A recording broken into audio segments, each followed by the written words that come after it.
Guys, today is Sunday, September the 13th. It's the second day of the season, and I just climbed up into the stand.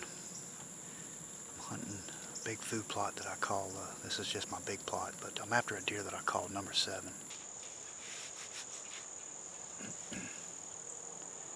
Hey guys, today is Saturday, September the 19th, and it's target buck in here tonight is number 7. Hey guys, it is Monday afternoon, September the 21st. It's about 5 o'clock and I'm getting settled in my stand. Hey guys, today is September the 26th and it's a little after 5 o'clock and I just got settled into my stand. Did not expect to not see something in this plot tonight. I've not had much success so far this year.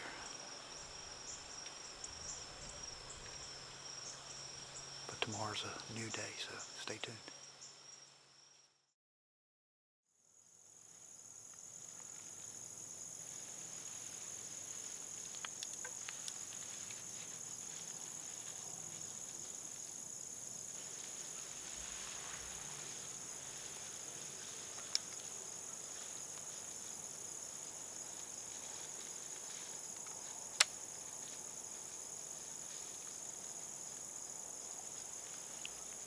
Hey guys, today is October the 2nd.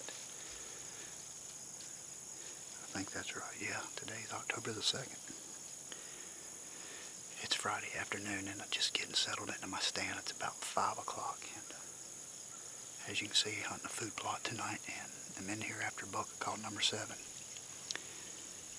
I don't know how many sits it's going to take before I can catch up with this guy on this food plot, but as long as he keeps coming in here, I'm going to keep sitting in here. He showed up in here,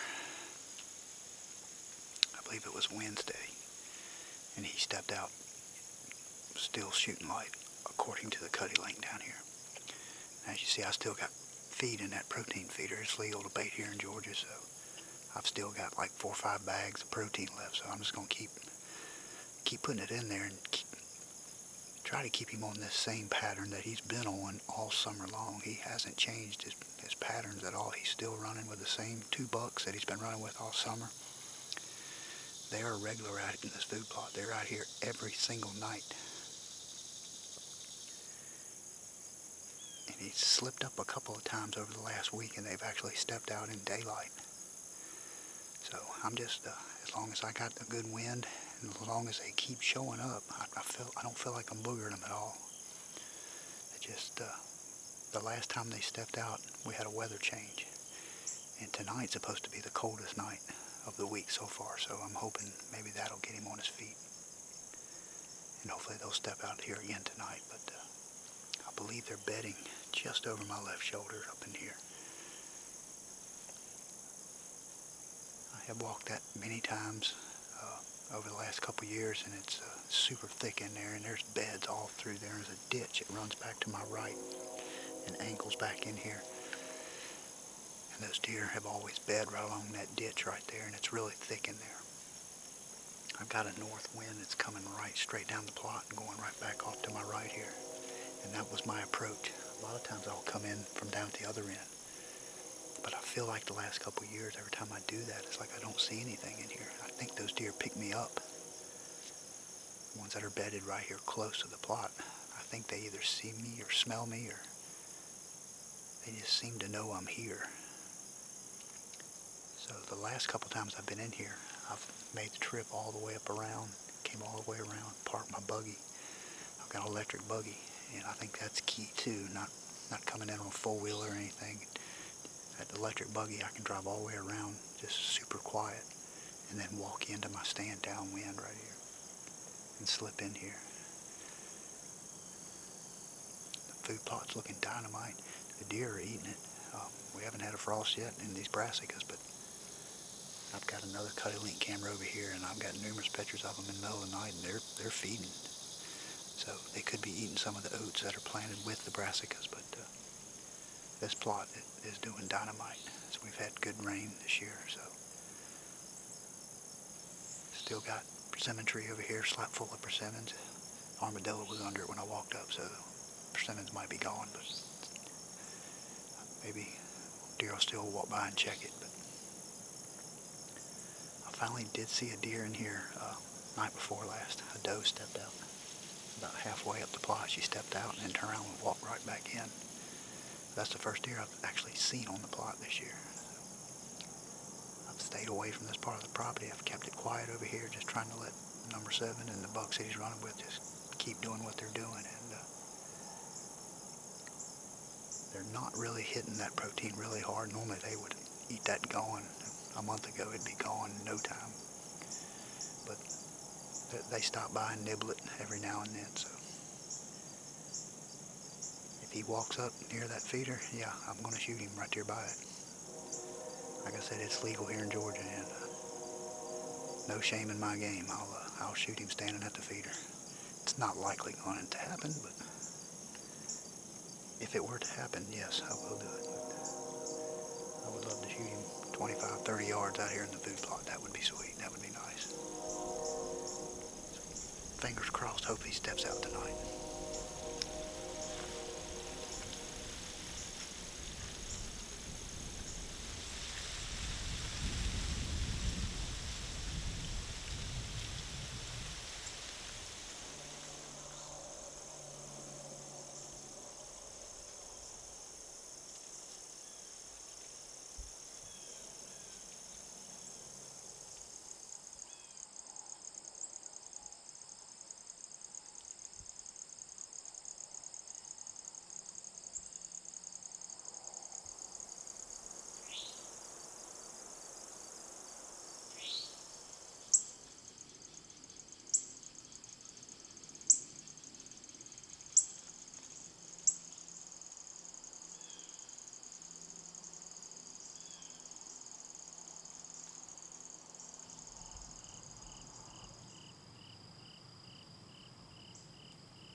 I think I hit him way too low.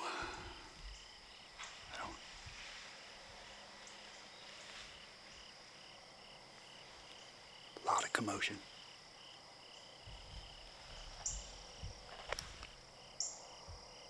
A lot of commotion. I think he's down. Sound like thrashing on the ground.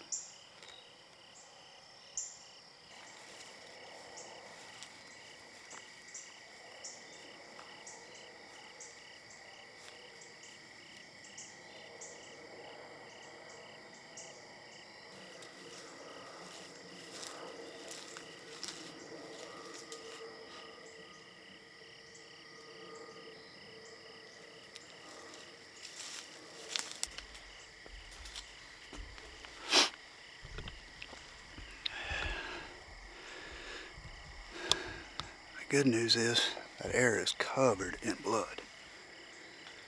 I mean covered. I'm gonna go back and watch it on the computer and see.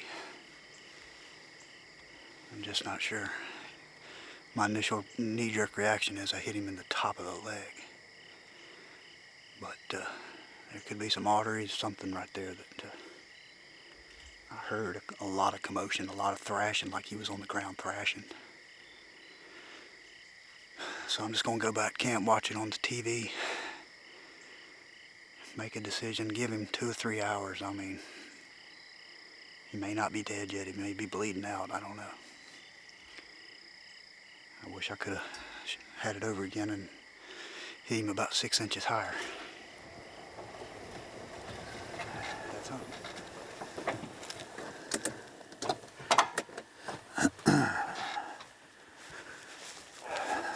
Alright guys, I went back to camp and it's been about 3 hours now, I guess. I don't know what time it is, but yeah, it's about 2.5 hours, 3 hours. I'm pretty sure the deer's dead. I watched the video back. It did not hit him where I wanted to. Looks like I got in front of the shoulder and probably just cut the bottom of his throat there. Looks like the area was slapped full of blood, and I think the deer's dead. So he went into off the food plot straight back in the way he came. So just gonna get on that trail there and see if we can pick up some blood, and hopefully he didn't go too far. I'm pretty sure I heard him thrashing around on the ground about a minute after I shot him. Never heard a ka-thunk, but it sounded like he was laying on the ground struggling. So I think he's down. Let's go see if we can find him.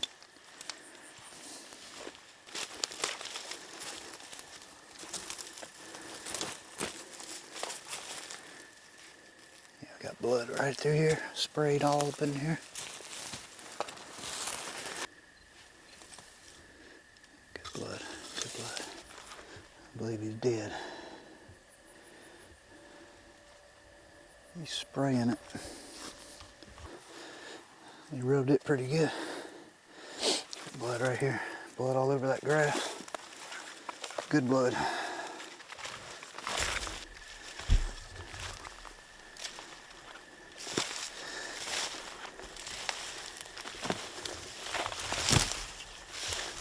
Good night. Look at all the blood. I mean, just gobs of it.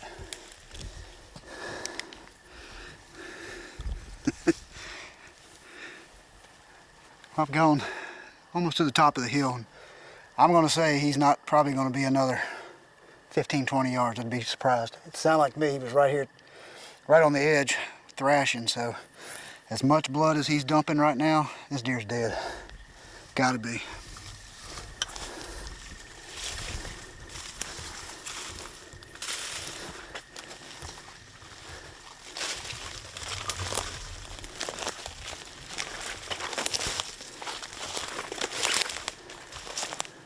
There he is. There he is right there. He's dead. Man, oh man, look at this dude right here. Oh man, he's a big old deer. Big deer. Yeah, he was dead 2 hours ago. Number 7, he's checked out. Beautiful deer. Get him pulled around here. Big body. Gorgeous deer. Quite a bit of mass on him too. I was, you know, not a high scoring deer by no means, but you know, just an awesome deer. This deer was just on his summer pattern still.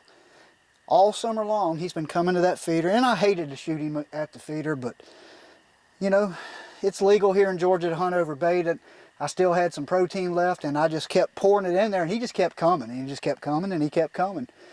And the CuddeLink cameras pretty much killed this deer, because that CuddeLink was sending me vital information, telling me over the last week and a half that tonight was the 3rd night that he stepped out there in the daylight.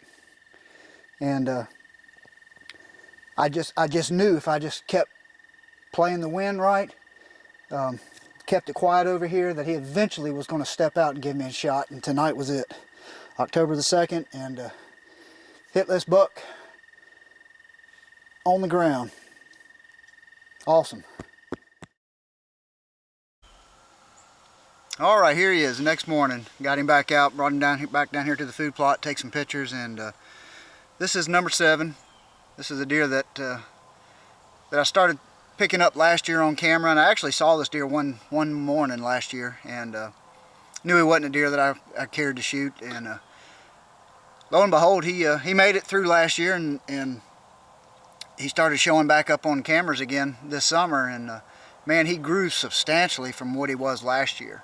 I mean, he was just half or less than half than what he is now. You know, he's not a high-scoring deer or big deer, but he's an awesome deer from my property here. Just a really nice frame to him. He's probably he was just shy of 200 pounds, just under, and but just an awesome time, an awesome hunt. And you know, I give credit really to the Cuddylink camera down there. That Cuddylink camera really told the story of this deer. This deer was in this food plot every single night, literally all summer, all the way up now. This deer was doing the same thing day after day after day. And he started showing a little bit of daytime activity about a week or so ago. Two nights prior to last night when I killed him, he stepped out right before dark. And I just knew if I played my cards right and kept getting in here and staying completely downwind of the food plot and where that feeder was, that he possibly might step back out. And man, lo and behold, he did last night. So we're off and running down here in Georgia, and look forward to many more days in the stand. So God bless, and we'll see you on the next hunt.